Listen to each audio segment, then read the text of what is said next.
ಇತ್ತೀಚಿನ ಸಂಚಿಕೆಗಳನ್ನು ಜಾಹೀರಾತಿನ ಕಿರಿಕಿರಿ ಇಲ್ಲದೆ ನೋಡಿ.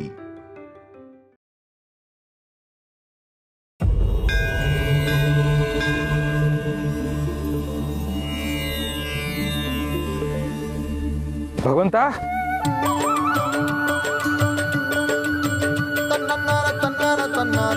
ಓ ಭಗವಂತನೇ ಮನೆ ಕಟ್ತಾ ಇದ್ದಾನೆ. ಹಾಗಾದ್ರೆ ನಾನು ಮನೆ ತಗೊಳಕ್ಕೆ ದುಡ್ಡು ಕೇಳಿದ್ರೆ ಖಂಡಿತ ಇಲ್ಲ ಅನ್ನಲ್ಲ. ಭಗವಂತ, ನನ್ನ ಹತ್ರ ದುಡ್ಡಿಲ್ಲ ಶಿವಪ್ರಸಾದ್. ಇದೇನಿದು? ಕೇಳಕ್ ಮುಂಚೆನೆ ಇಲ್ಲ ಅಂದ್ರೆ ಹೇಗೆ? ಮಾತೆತ್ತಿದ್ರೆ ಫ್ರೆಂಡು ಅಂತ ಇರ್ತೀಯಪ್ಪ. ಫ್ರೆಂಡ್ಗೆ ಹೆಲ್ಪ್ ಮಾಡಬಾರ್ದಾ? ಸ್ಮೈಲ್ ಕೊಡು ಅಂತ ಕೇಳಲಿಲ್ಲ. ಒಂದು 30 lakhs ಇದ್ರೆ ಕೊಟ್ಬಿಡು. ನಿನ್ ಫ್ರೆಂಡ್ಗೆ ಒಂದು ಮನೆ ಆಗುತ್ತೆ ಪ್ಲೀಸ್. ನನಗೆ ದುಡ್ಡು ಅನ್ನೋದ್ರ ಪರಿಚಯ ಇಲ್ಲ ಶಿವಪ್ರಸಾದ್. ಏನೋ ದುಡ್ಡು ಪರಿಚಯ ಇಲ್ವಾ? ಆಹಾ, ಸುಳ್ಳು ಹೇಳಿದ್ರೆ ದೇವ್ರು ಕಣ್ ಕಿತ್ಕೋತಾನೆ ಅಂತ ನಮ್ಮಜ್ಜಿ ಹೇಳ್ತಾ ಇದ್ಲು. ಇಲ್ಲಿ ನೋಡಪ್ಪ, ಭಗವಂತನೇ ಸುಳ್ಳು ಹೇಳ್ತಾ ಇದ್ದಾನೆ. ನನಗೆ ಎಲ್ಲ ಗೊತ್ತಿದೆ. ಬೇಡ ಬೇಡ ಅಂದ್ರು ನಿನ್ನ ಭಕ್ತಾದಿಗಳು ನಿನ್ನ ಹುಂಡಿಗೆ ಕಾಸು ತಂದು ಸುರಿತಾನೆ ಇರ್ತಾರೆ. ಅಷ್ಟೇ ಯಾಕೆ, ಮೊನ್ನೆ ನಂಜನಗೂಡಲ್ಲಿ 90 lakhs ಬಂದಿದೆ ಅಂತೆ. ನಾನೇನು ಪೂರ್ತಿ 90 lakhs ಕೇಳದ್ನ? ಅದೆಲ್ಲ ಒಂದು 25%, 30 lakhs ಕೊಡು ಭಗವಂತ. ನಿನ್ನ ಹೆಸರು ಹೇಳ್ಕೊಂಡು ಒಂದು ಸೂರು ಕಟ್ಕೋತೀನಿ. ಶಿವಪ್ರಸಾದ್, ನೀವು ನೈವೇದ್ಯಕ್ಕೆ ಅಂತ ಇಡೋ ಪದಾರ್ಥಗಳನ್ನ ಯಾರು ತಿಂತಾರೆ? ಪೂಜೆ ಎಲ್ಲ ಆದ್ಮೇಲೆ ಪ್ರಸಾದದ ರೂಪದಲ್ಲಿ ನಾವೇ ತಿಂತೀವಿ. ಹಾಗೇನೆ ಇದು ಕೂಡ. ಭಕ್ತಾದಿಗಳು ಹುಂಡಿಗೆ ಹಾಕಿರುವಂತ ದುಡ್ಡೆಲ್ಲ ಅದು ಎಲ್ಲೆಲ್ಲಿ ಸದುಪಯೋಗ ಆಗ್ಬೇಕು ಅಲ್ಲಿಗೆ ಹೋಗಿ ಸದುಪಯೋಗ ಆಗ್ತಾ ಇದೆ. ಅಂದ್ರೆ ಆ ದುಡ್ಡನ್ನ ನೀನ್ ಇಟ್ಕೊಳಲ್ವಾ? ಇಲ್ಲ, ಅಲ್ಲಿ ಬಂದಿರೋ ದುಡ್ಡು ಅನ್ನದಾಸೋಹಕ್ಕೂ ಅಕ್ಷರದಾಸೋಹಕ್ಕೂ ಹೋಗುತ್ತೆ. ಹೀಗ್ ಬಂದಿರೋ ಹಣನ ಇನ್ನೊಂದು ಒಳ್ಳೆ ದಾರಿಗೆ ತಿರುಗಿಸೋದಷ್ಟೇ ನನ್ನ ಕೆಲಸ. ಹಾಗಾಗಿ ನನ್ನ ಹತ್ರ ದುಡ್ಡಿರಲ್ಲ. ನೀನ್ ಇದೆಲ್ಲ ಯಾಕೆ ಹೇಳ್ತಾ ಇದೀಯ ಅಂತ ನನಗೆ ಗೊತ್ತು. ನಿನಗೆ ನನ್ನ ಮೇಲೆ ನಂಬಿಕೆ ಇಲ್ಲ.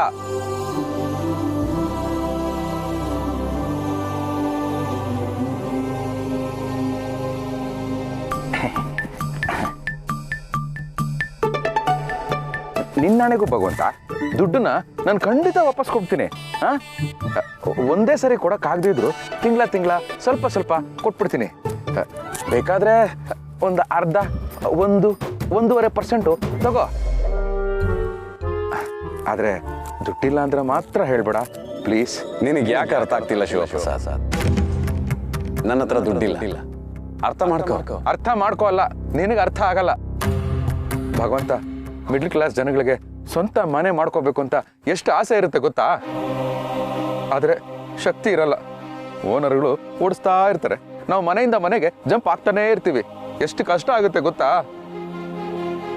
ಪ್ರತಿ ಸಲ ಮನೆ ಖಾಲಿ ಮಾಡುವಾಗ, ಮನೆ ಸಾಮಾನೆಲ್ಲ ಶಿಫ್ಟ್ ಮಾಡ್ಬೇಕಾದ್ರೆ ನಮ್ಮಂತ ಬಾಡಿಗೆ ಮನೇಲಿ ಇರೋರಿಗೆ ಎಷ್ಟು ನೋವಾಗುತ್ತೆ ಗೊತ್ತಾ? ಅದನ್ನ ಹೇಳ್ಕೊಳಕ್ ಆಗಲ್ಲ. ನಿನಗಿದೆಲ್ಲ ಹೆಂಗ ಅರ್ಥ ಆಗುತ್ತೆ? ನಿನಗಾದ್ರೆ ಕೇದಾರ್ನಾಥಿಂದ ಹಿಡಿದು ರಾಮೇಶ್ವರಂವರೆಗೂ ಎಲ್ಲಿ ಹೋದ್ರೂ ಸ್ವಂತ ಮನೆ ಇದೆ. ಸಾಲದು ಅಂತ ಈಗೊಂದು ಬೇರೆ ಕಟ್ಕೋತಾ ಇದೆಯಾ? ನನಗೂ ಇಂಥದ್ದು ಅಂದ್ರೆ ಇದಲ್ಲ, ನನ್ನ ಸ್ವಂತದ್ದು. ನನಗೆ ಅಂತ ಒಂದು ಸೂರು ಕೊಡು ಭಗವಂತ ಪ್ಲೀಸ್. ನನ್ನ ಹತ್ರ ಇಲ್ಲದೆ ಇರೋದನ್ನ ಕೇಳಬೇಡ ಶಿವಪ್ರಸಾದ್. ಮತ್ತೇನ್ ಕೊಡ್ತೀಯಾ? ಅಲ್ಲ, ಮತ್ತೇನ್ ಕೊಡ್ತೀಯ ಅಂತ ನಾನು ದೇವರು ಅಂತ ಕರಿಬೇಕು? ಆತ್ಮವಿಶ್ವಾಸ. ನಾನು ನಿನಗೆ ಆತ್ಮವಿಶ್ವಾಸ ಕೊಡ್ತೀನಿ. ಅದು ಮುಂದೊಂದು ದಿನ ನಿನಗೆ ಸಹಾಯ ಮಾಡುತ್ತೆ. ಮಾಡುತ್ತೆ. ದೇವ್ರು ಕೊಟ್ರೆ ಒದ್ಕೊಂಡ್ ಕೊಡುತ್ತಂತೆ. ಈ ಮಾತನ್ನ ಯಾವನ ಬುದ್ಧಿ ಇಲ್ದಿರೋನೇ ಹೇಳಿರ್ಬೇಕು. ಇಲ್ಲಿ ನೋಡಿದ್ರೆ ನೀನೇ ಏನೂ ಇಲ್ಲ ಅಂತ ಹೇಳ್ತಾ ಇದ್ಯಾ. ನನಗೆ ಈಗ ಏನ್ ಮಾಡ್ಲಿ ಅಂತಾನೆ ಗೊತ್ತಾಗ್ತಾ ಇಲ್ಲ.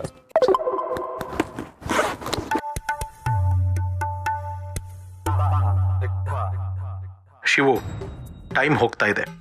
ಹಣ ಬರಲಿಲ್ಲ ಅಂದ್ರೆ ಚೆಕ್ನ ಬ್ಯಾಂಕ್ಗೆ ಹಾಕ್ತೀನಿ. ಆಮೇಲೆ ನನ್ನ ಕೇಳಂಗಿಲ್ಲ ಅಷ್ಟೇ.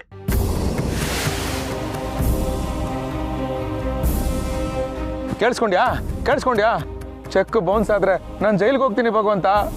ಅಯ್ಯೋ, ಈಗ ನನಗೆ ಯಾವ ದಾರಿನೂ ತೋಚ್ತಾ ಇಲ್ವೇ? ಶಿವಪ್ರಸಾದ್, ನನ್ನ ಮಾತು ಕೇಳು, ಸಮಾಧಾನ ಮಾಡ್ಕೊ. ಇಲ್ಲ, ನಾನು ನಿನ್ನ ಮಾತು ಕೇಳಲ್ಲ, ಸಮಾಧಾನನೂ ಮಾಡ್ಕೊಳ್ಳಲ್ಲ. ಅಲ್ಲ, ಸಹಾಯ ಮಾಡುವಂತ ಕೇಳಕ್ ಬಂದ್ರೆ ಆತ್ಮವಿಶ್ವಾಸ ಅದು ಇದು ಅಂತ ಕತೆ ಹೊಡಿತಾ ಇದೆಯಾ? ಆಯ್ತಪ್ಪ, ಇನ್ಮೇಲೆ ನೀನ್ ನನ್ನ ಜೊತೆ ಇರೋದು ಬೇಡ. ನನಗೆ ನಿನ್ನ ಸವಾಸನ ಬೇಡ. ಬರ್ತೀನಿ.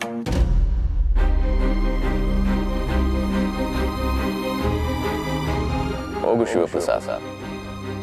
ನೀನ್ ನನ್ನನ್ನು ಬಿಟ್ಟು ಹೋದ್ರು ನಾನು ನಿನ್ನ ಬಿಡಲ್ಲ. ಯಾಕಂದ್ರೆ ನೀನ್ ನನ್ನ ಸ್ನೇಹಿತ.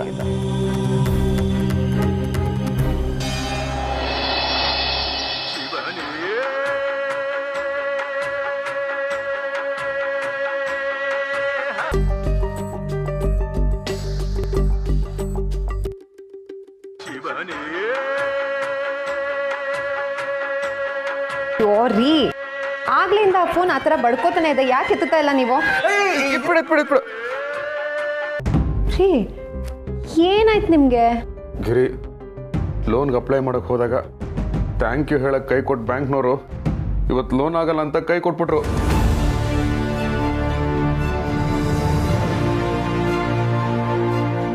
ರೀ ಈ ವಿಷಯನ ಈಗ ಹೇಳ್ತಿದ್ದೀರಲ್ಲ, ಆಗ್ಲೇ ಹೇಳೋಕೆ ಏನಾಗಿತ್ತು ನಿಮಗೆ?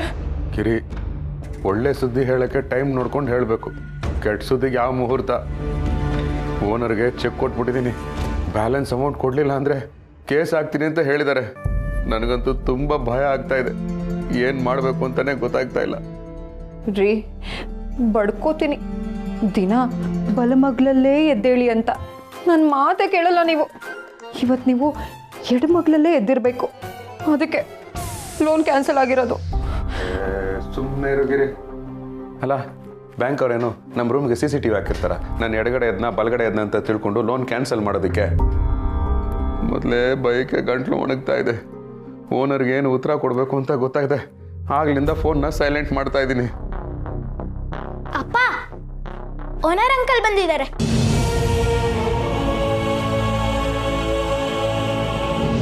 ಸ್ಕಂದ, ಅಪ್ಪ ಮನೇಲಿಲ್ಲ. ಹಾಂ, ಫೋನ್ ಬಿಟ್ಬಿಟ್ಟು ಆಚೆ ಹೋಗಿದ್ದಾರೆ ಅಂತ ಹೇಳ್ತೀಯಾ? ಸರಿ ಅಪ್ಪ. ಗಿರಿ, ನಂಗೆ ಸರಿಯಾಗಿ ಸುಳ್ಳು ಹೇಳೋಕ್ಕೂ ಬರಲ್ಲ. ಅವ್ರೇನಾದ್ರು ರೂಮ್ ಒಳಗೆ ಬಂದ್ಬಿಟ್ರೆ ಬಚ್ಚಿಟ್ಕೊಂಡ್ಬಿಡ್ತೀನಿ. ರೀ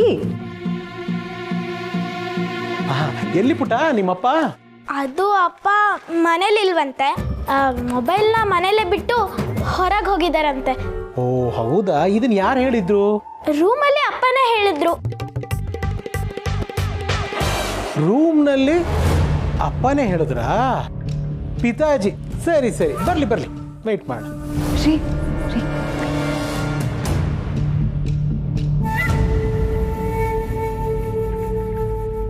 ಓಹೋ, ಫೋನ್ನ ಮನೇಲಿ ಬಿಟ್ಟು ಹೋದ ಶಿವು ಮಹಾರಾಜರು ರೂಮಿಂದ ಆಚೆ ಬರ್ತಾರೆ. ಬನ್ನಿ ಬನ್ನಿ ಬನ್ನಿ, ಸ್ವಾಗತ ಸರ್, ಕೂತ್ಕೊಳ್ಳಿ ಕೂತ್ಕೊಳ್ಳಿ, ದಯವಿಟ್ಟು ಕೂತ್ಕೊಳ್ಳಿ. Sorry sir. ಕತೆ ಎಲ್ಲ ಬೇಡ, ನನಗೆ ಕಂತೆ ಬೇಕು. ನೋಡಯ್ಯ ಶಿವು, ನೀವು ತುಂಬ ಒಳ್ಳೆ ಜನ, ಭಾಳ ಮರ್ಯಾದಸ್ಥರು, ನಂಬಿಕಸ್ಥರು ಅಂತ ಈ ಮನೇನ ಭಾಳ ಕಡಿಮೆ ಬೆಲೆಗೆ ಕೊಡೋದಕ್ಕೆ ಒಪ್ಕೊಂಡಿದ್ದೆ. ನನ್ನ ಹತ್ರನೇ ಆಟ ಆಡ್ತಾ ಇದೀಯ. ನಾನು ನನ್ನ ಆಟಗಳನ್ನ ಸ್ಟಾರ್ಟ್ ಮಾಡ್ಲಾ?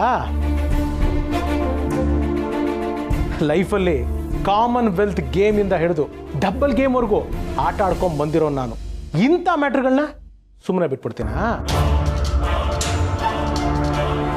ನೋಡು, ನಾಳೆ ಬೆಳಗ್ಗೆ ಅಮೌಂಟ್ ಕೊಡು, ಇಲ್ಲ ಮನೆ ಖಾಲಿ ಮಾಡಿಕೊಂಡು ಹೋಗ್ತಾ ಇರು. ನೀನು ಕೊಟ್ಟಿರೋ ಚೆಕ್ಕು ಬೌನ್ಸ್ ಆಯಿತು ಅಂತ ಇಟ್ಕೋ, ಜೈಲಿಗೆ ಹೋಗೋಕ್ಕೂ ರೆಡಿ ಇರಬೇಕು. ಈ ವಿಷಯನ ಸಪ್ರೇಟಾಗಿ ನಿನ್ನನ್ನು ಕರೆದು ಪರ್ಸ್ನಲಾಗಿ ಮಾತಾಡೋಣ ಅಂದ್ಕೊಂಡಿದ್ದೆ, ಆದರೆ ನೀನು ನಿನ್ನ ಮಗನ್ನ ಬಿಟ್ಟು ಸುಳ್ಳು ಹೇಳಿಸ್ದೆ. ನಾನು ಬಿಡ್ತೀನ? ಚಾನ್ಸೇ ಇಲ್ಲ. ಬರಲಾ ಗಿರಿಜಮ್ಮ? ಹೋಗ್ಬಿಡ್ತೀನಿ. ಕಂದ, ಸಾರಿ ಕಂದ, ಬರಲಾ? ಬಾಯ್.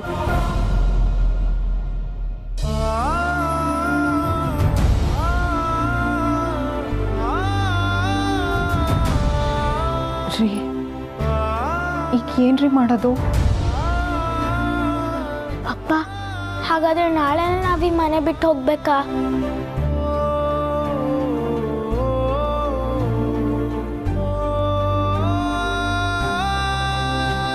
ಛೇ ಛೇ ಛೇ ಛೇ ಛೇ ಛೇ ಛೇ, ಏನಮ್ಮ ಗಿರಿಜಾ, ಆ ತುಂಟು ಹುಡುಗರು ಗೋಡೆ ಮೇಲೆ ಏನನ್ನೇ ಬರೆದು ಬಿಟ್ಟಿದ್ದಾರೆ.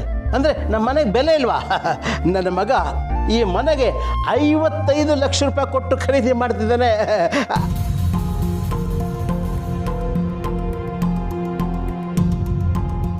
ಅರೆ, ನೀವ್ಯಾಕೆ ಮಕ್ಕ ಹಾಕಿ ಸಪ್ಪು ಮಾಡ್ಕೊಂಡಿದ್ದೀರಿ? ಇನ್ನೊಂದು ಸತಿ ಆ ಹುಡುಗರು ಸಿಗಲಿ, ಅವ್ರ ಮೂಳೆಗಳನ್ನ ಲಟಕ ಪಟಕ ಅಂತ ಮುರಿದು ಬಿಡ್ತೀನಿ.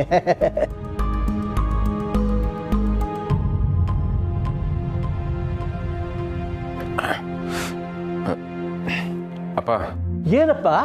ನಾವು ಈ ಮನೇನ ತಗೊಳಕ್ಕಾಗೋದಿಲ್ಲ.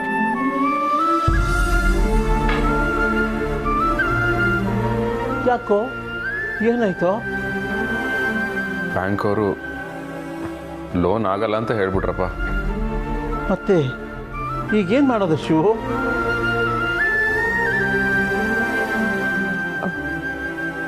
ರೀ, ಮಲೇಷ್ಯಾದಲ್ಲಿ ನಿಮ್ಮ ಫ್ರೆಂಡ್ ಒಬ್ಬರು ಇದ್ದಾರೆ ಅಂತ ಹೇಳ್ತಿರ್ತೀರಲ್ಲ, ಅವ್ರ ಹತ್ರ ದುಡ್ಡಿನ ಸಹಾಯ ಏನಾದರೂ ಕೇಳ್ಬೋದಾ ನೋಡ್ರಿ? ಕೇಳ್ಬೋದು, ಅವನ ತಕ್ಷಣ ಕೊಡ್ಲೂಬಹುದು. ಆದರೆ ಯಾವತ್ತೂ ಫೋನ್ ಮಾಡಿದ್ರೆ, ಸಡನ್ನಾಗಿ ಫೋನ್ ಮಾಡಿದ್ರೆ ಸ್ನೇಹನ ದುರುಪಯೋಗ ಪಡಿಸ್ಕೊಂಡಂಗೆ ಆಗಲ್ವಾ? ಏ ಶಿವು, ಮನೆ ಸ್ವಂತದ್ದಾಗಲಿಲ್ಲ ಅಂತ ನೀನೇನು ಬೇಜಾರು ಮಾಡ್ಕೋಬೇಡ ಕಣೋ. ಒಡೆಯಾಗೋಲಿ, ಈ ಮನೆ ನಮ್ಮದು ಅಂತ 1-2 ದಿವಸ ಆದರೂ ನಾವು ಖುಷಿಯಾಗಿದ್ವಲ್ಲಪ್ಪ, ಅಷ್ಟು ಸಾಕು ಕಣೋ. ನೋಡು, ಭಗವಂತ ನಮಗೆ ದಾರಿ ತೋರಿಸ್ತಾನೆ. ಭಗವಂತ ಲೇ ಮನಸ್ಸು ಹಚ್ಕೊ.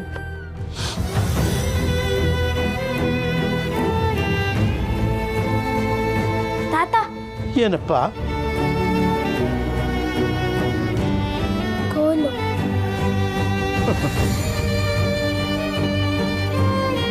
ಈ ಮನೇಲಿ ಇವತ್ತು ಕೊನೆ ದಿನ. ಗೋಡೆ ಮೇಲೆ ತಾಕು. ಈ ಕೋಲಾದರೂ ನೆಮ್ಮದಿಯಾಗಿರಲಿ ಇವತ್ತು.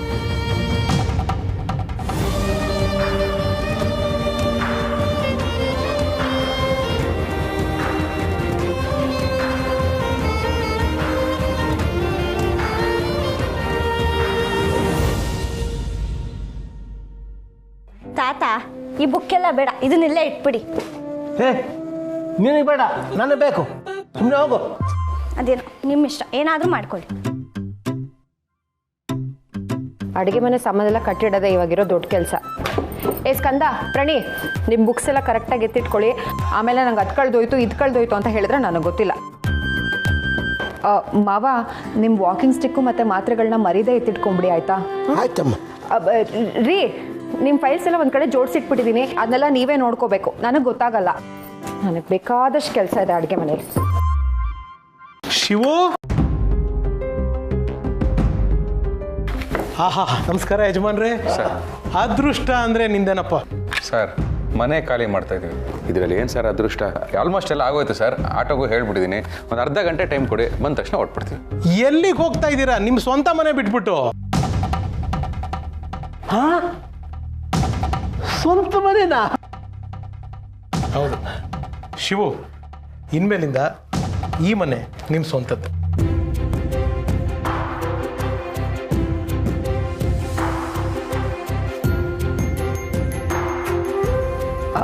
ಅಣ್ಣ, ನೀವು ಹೇಳ್ತಿರೋದು ನಮಗೊಂದು ಅರ್ಥ ಆಗ್ತಾ ಇಲ್ಲ. ನೆನ್ನೆ ತಾನೇ ನೀವು ಅಷ್ಟೆಲ್ಲ ಹೇಳಿ ಇವತ್ತು ಈ ಮನೆ ನಮ್ಮದೇ ಅಂತ ಆಡ್ಕೋತಾ ಇದ್ದೀರಲ್ಲ ಅಣ್ಣ. ಅಯ್ಯೋ ಗಿರ್ಜಮ್ಮ, ನಾನು ಯಾಕೆ ಆಡ್ಕೊಳ್ಳಿ? ನಮ್ಮ ಮನೆ ದೇವರು ಮುಡುಕುತೊರೆ ಮಲ್ಲಿಕಾರ್ಜುನ ಸ್ವಾಮಿ ಮೇಲಾಣೆ, ಈ ಮನೆ ನಿಮ್ಮದೇ, ನಿಮ್ಮ ಸ್ವಂತದ್ದೇ.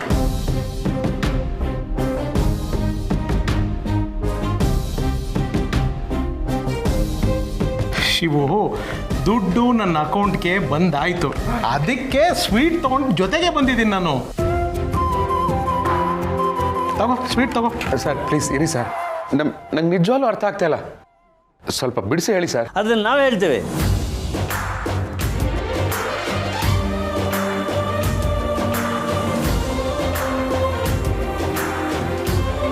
ಅಂಕಲ್, ಆಂಟಿ, ನೀವು? ನಾವೇ, ಆದರೆ ನಡೆದಿರೋ ವಿಷಯ ನಾವು ಹೇಳಲ್ಲ, ಅವನು ಹೇಳ್ತಾನೆ. ಮಲ್ಲಿಕಾರ್ಜುನ್,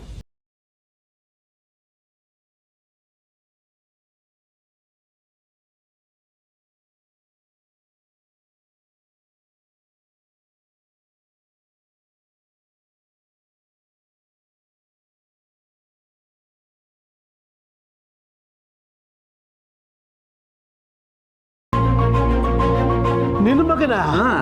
ಅಯ್ಯೋ ಕಂದ, ಎಷ್ಟು ಬೆಳೆದು ಬಿಟ್ಟಿದ್ಯೋ. ಅದೇ ಹೊಸದಾಗಿ ಕೆಲಸ ಸಿಕ್ಕಿದೆ, ಇಲ್ಲೇ ಕ್ವಾರ್ಟರ್ಸಲ್ಲಿ ಇದ್ದಾರೆ ಅಂತ ಹೇಳ್ತಿದ್ರಲ್ಲ, ಅವರೇನಾ? ಅವನೇ ಕಣಮ್ಮ ಇವನು. ಆದರೆ ಇವ್ರಿಗೂ ನಾವು ಈ ಮನೆ ತಗೊಳ್ಳೋದಕ್ಕೂ ಏನು ಸಂಬಂಧ ಅಂತ ಗೊತ್ತಾಗ್ಲಿಲ್ಲ. ನಾನು ಹೇಳ್ತೀನಿ. ಆ್ಯಕ್ಚುಲಿ ಅವತ್ತು ಬ್ಯಾಂಕಿಂದ ನೀವು ಬೇಜಾರಲ್ಲಿ ಹೊರಟಿದ್ರಿ.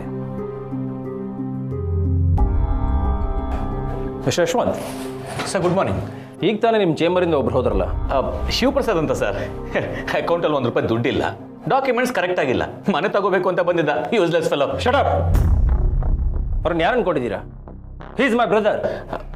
ಸರ್, ನಿಮ್ಮ ಅಣ್ಣನ?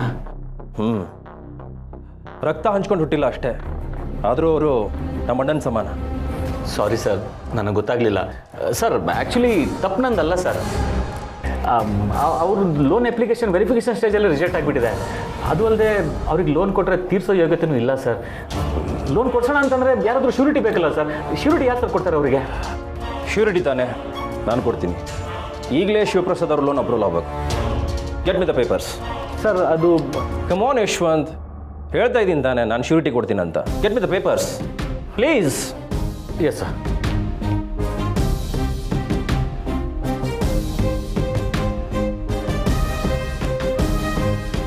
ಇಮಿಡಿಯೇಟ್ ಆಗಿ ಅಪ್ರೂವಲ್ ಕಳಿಸಿ. Sure sir.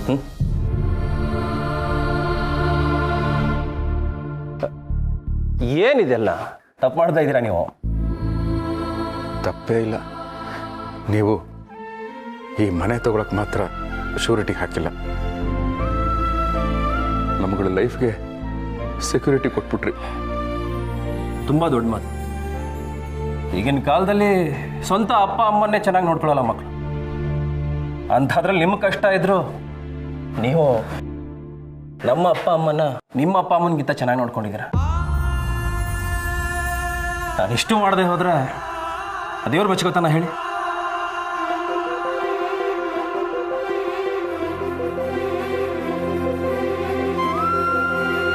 ಶಿವು, ನಿಮ್ಮ ಫ್ಯಾಮ್ಲಿನಲ್ಲಿ ಸಂಬಂಧಗಳಿಗೆ ನೀವು ಕೊಡೋ ಬೆಲೆ ನೋಡಿದ್ರೆ, ಹ್ಯುಮ್ಯಾನಿಟಿಗೆ ನೀವು ಕೊಡೋ ವ್ಯಾಲ್ಯೂಸ್ನ ನೋಡಿದ್ರೆ ನಿಜವಾಗ್ಲೂ ನನ್ನ ಕಣ್ಣು ತುಂಬಿಕೊಳ್ಳುತ್ತೆ. ನಮ್ಮ ವ್ಯವಹಾರದಲ್ಲಿ ಬರೀ ಕಣ್ಣು ಕೆಂಪಾಗೋದೇ ಜಾಸ್ತಿ, ಇನ್ನು ತುಂಬ್ಕೊಳ್ಳೋದೆಲ್ಲಿ ಬಂತು? ಅದು ವ್ಯಾಪಾರ, ಹಂಗಿರಲೇಬೇಕು, ಏನು ಮಾಡೋಕ್ಕಾಗಲ್ಲ. ಎನಿವೇಸ್, ಸ್ವೀಟ್ ತಗೋ, ಮನೆಯವ್ರಿಗೆಲ್ಲ ಕೊಡು. ತಿಳಿದೋ ತಿಳಿದೇನೋ ನನ್ನಿಂದ ಏನಾದರೂ ಮನಸ್ಸಿಗೆ ನೋವಾಗೋಗಾಗಿದ್ರೆ ನಿಮ್ಮೆಲ್ರಿಗೂ ಈ ಮೂಲಕ ಕ್ಷಮೆ ಕೇಳ್ತೀನಿ. ಸರ್ ಪ್ಲೀಸ್ ಹಾಗೆಲ್ಲ ಹೇಳ್ಬೇಡಿ. ಎಲ್ಲ ಪೇಪರ್ಸ್ನು ಸಿದ್ಧ ಮಾಡ್ತೀನಿ, ಫಾರ್ಮಾಲಿಟೀಸ್ನ ಆದಷ್ಟು ಬೇಗ ಮುಗಿಸ್ಬಿಡು. ಬರ್ತೀನಿ. ನಮಸ್ಕಾರ. ನಮಸ್ಕಾರಮ್ಮ. ಬಾಯ್. ನಮಸ್ಕಾರ.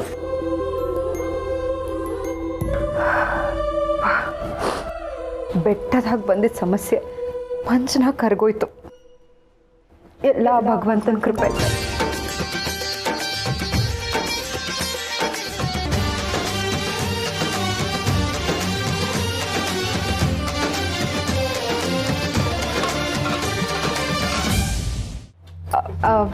ಆಂಟಿ, ಅಂಕಲ್, ಎಲ್ಲರೂ ಕೈಕಾಲು ಮುಖ ತೊಳ್ಕೊಂಬನ್ನಿ. ನಾನು ಪಾಯಸ ಮಾಡಿರ್ತೀನಿ, ಎಲ್ಲರೂ ಒಟ್ಟಿಗೆ ತಿನ್ನೋಣ. ಪಾಯಸಕ್ಕೆ ಸ್ವಲ್ಪ ಗೋಡಂಬಿ, ದ್ರಾಕ್ಷಿ, ಬಾದಾಮಿ ತುಪ್ಪದ ನೋಡ್ಬಿಟ್ಟು ಹಾಕ್ಬಿಡಮ್ಮ. ನಿನ್ನ ಪಾಯಸದಲ್ಲೇ ಮುಳುಗಿಸ್ಬಿಡ್ತೀನಿ ಕಣ, ಬಾರ. ಸ್ಕಂದ, ಪ್ರಣಿ, ಅದನ್ನೆಲ್ಲ ತೊಗೊಂಡು ರೂಮ್ಗೆ ಹೋಗ್ಬಿಡಿ. ರೀ, ನಿಮ್ಮೇಲೆ ಕೋಪ ಮಾಡಿಕೊಂಡು ಏನೇನೋ ಅಂದ್ಬಿಟ್ಟೆ. ಸಾರಿ ರೀ. ಸರಿ ರೀ, ನನ್ನ ಮೇಲೆ ನೀವು ಕೋಪ ಮಾಡ್ಕೊಳ್ದೆ ಇನ್ನು ಯಾಕೆ ಕೋಪ ಮಾಡ್ಕೊಳ್ತಾರ್ರಿ? ಹೋಗ್ರಿ. ಗಿರಿ, ಪಾಯಸನ ಇಷ್ಟು ಜನಕ್ಕೆ ಮಾತ್ರ ಮಾಡಬೇಡ, ಇನ್ನೊಬ್ಬರಿಗೆ ಆಗೋಷ್ಟು ಸ್ವಲ್ಪ ಹೆಚ್ಚಿಗೆನೆ ಮಾಡು. ಯಾಕ್ರಿ? ಯಾರಾದರೂ ಬರೋರಿದ್ದಾರಾ? ಅವನು ಬರ್ತಾನೆ, ಅವನು ಯಾವಾಗಲೂ ನನ್ನ ಜೊತೆಲೇ ಇರ್ತಾನೆ. ಓ, ನೀವು ಒಬ್ಬೊಬ್ಬರೇ ಮಾತಾಡ್ತಿರ್ತೀರಲ್ಲ, ಅವರಾ? ಏಯ್, ಹೌದು, ಅವನೇ ನನ್ನ ಸ್ನೇಹಿತ.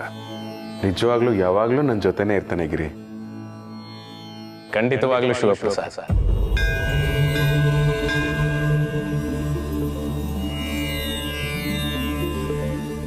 ಭಗವಂತ, ನನ್ನ ಈ ಸಂತೋಷಕ್ಕೆ ನೀನೇ ಕಾರಣ. ಇದು ಕಲಿಯುಗ ಶಿವಪ್ರಸಾದ್. ನೀನ್ ಮಾಡಿರೋ ಪಾಪ ಪುಣ್ಯ ಅದೇ ರೂಪದಲ್ಲಿ ಮತ್ತೆ ನಿನ್ನ ಹತ್ರನೇ ಬರುತ್ತೆ. ನಿನ್ ಮನೆಗೆ ಬಂದ ಅತಿಥಿಗಳಿಗೆ ನೀನ್ ಶಕ್ತಿ ಮೀರಿ ಸತ್ಕಾರ ಮಾಡಿದ್ಯಾ. ಆ ಸತ್ಕಾರ ಈಗ ನನ್ನನ್ನು ತಲುಪಿದೆ. ಈಗ ಅದೇ ಅತಿಥಿಗಳಿಂದ ನಿನ್ ಕಷ್ಟಕ್ಕೆ ಪ್ರತಿಫಲ ಸಿಕ್ಕಿದೆ. ನಾನ್ ಕೊರಳಲ್ಲಿ ಸರ್ಪ, ಕೈಯಲ್ಲಿ ತ್ರಿಶೂಲ ಇಟ್ಕೊಂಡು ಬರೋದಿಲ್ಲ. ನಾನ್ ಯಾವ ಸಂದರ್ಭದಲ್ಲಾದ್ರೂ ಯಾವ ರೂಪದಲ್ಲಾದ್ರೂ ಬರ್ಬೋದು. ಅದು ಮಾತಾ ಪಿತೃವಿನ ರೂಪದಲ್ಲಾದ್ರೂ, ನಿನಗೆ ವಿದ್ಯೆ ಕೊಟ್ಟ ಗುರುಗಳ ರೂಪದಲ್ಲಾದ್ರೂ, ಅತಿಥಿಗಳ ರೂಪದಲ್ಲಾದ್ರೂ ಬರುವರು.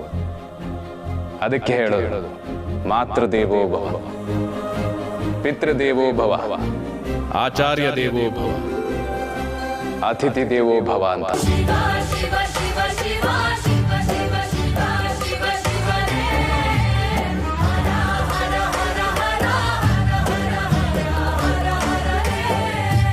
Shiva, Shiva, Shiva, Shiva, Shiva.